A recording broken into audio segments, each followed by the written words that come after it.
All right, so you guys want my opinion on yesterday's happenings? Here it is. Honestly, John Berta, he came out, he said that there's going to be a short distort, possibly unconfirmed, on MMTLP and MMAT. Where you been? It's been happening all the time. Short attacks have been happening almost on a regular basis with us. So, in all honesty, we're conditioned for this. We know that this is going to be happening. Now, is a short and distort different than a standard short attack? Absolutely. A short and distort is going to be followed by a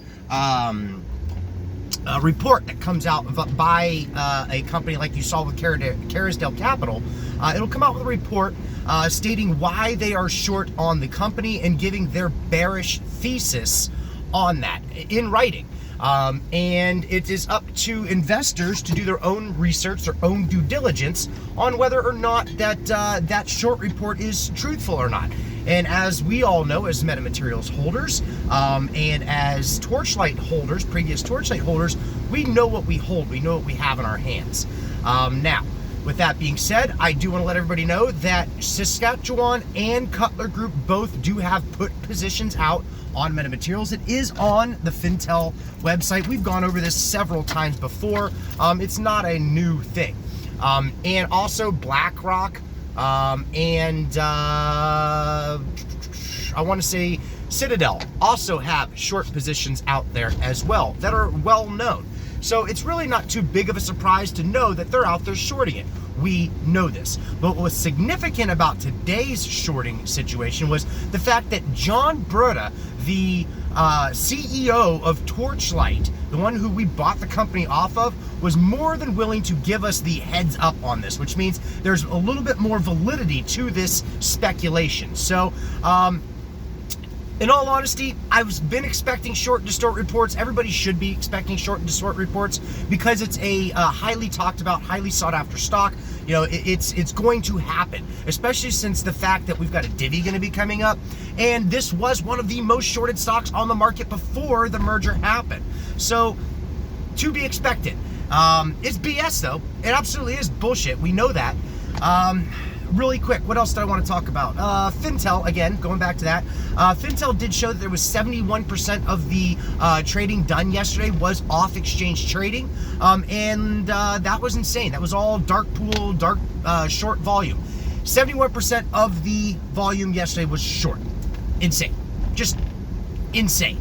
And it kind of proves to you that, you know, they're holding it down. The short hedge funds, the market makers, they've basically got their foot on your neck. Okay, that's what you've got. My last video on Sunday stated boredom, right? Well, because there's been a whole lot of stagnation going on, a whole lot of flat trading going on, basically, you know, they have found the opportunity to try and snuff you out by shoving it down through your boredom. Now, what you need to pay attention to is look where it stopped yesterday. $1.40. That is our line in the sand. 138 is the lowest we've ever been. 140 has been our bounce point for a couple of weeks now. I am so happy to see that it caught and held there. I do have a feeling that if they drop it below that 140, that it's going to trigger major margin calls, because what's going to happen is you're going to dip the stock price underneath fair market value. And there's a big equation that you can do to find out what fair market value is. It is currently below it a little bit, but and yes, I'm fully admitting, I know that metamaterials, as of right now, if you were to compare what they have on their books, yes, I know it's not worth more than about $2 to $2.25 at the present moment in time.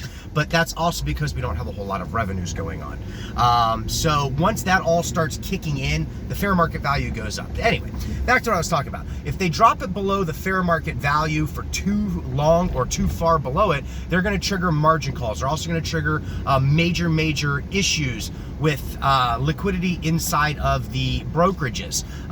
Basically, it'll go to a hard to borrow stock again. It'll make it so that the cost to borrow shoots way up and everything. And they don't want that. So anyway, yeah, I think that's all I got for you guys today. There's not a whole lot going on. Again, we're in boredom mode. We bounced off, or we stuck to that 140 line. Let's see if we can bounce off of it. Current utilization is still way up there. You know, it's at 100%. Cost to borrow right around that 9.5% roughly. So yeah, no stress, no worries. Put your game face on. Put your game face on. Know what you hold. Yeah. Oh, last thing. Might be going live with Bird Lady tonight, so be on the lookout for that. We were talking about it yesterday. We might do a live session together, so yeah, just be on the watch out. Anyway, peace, guys.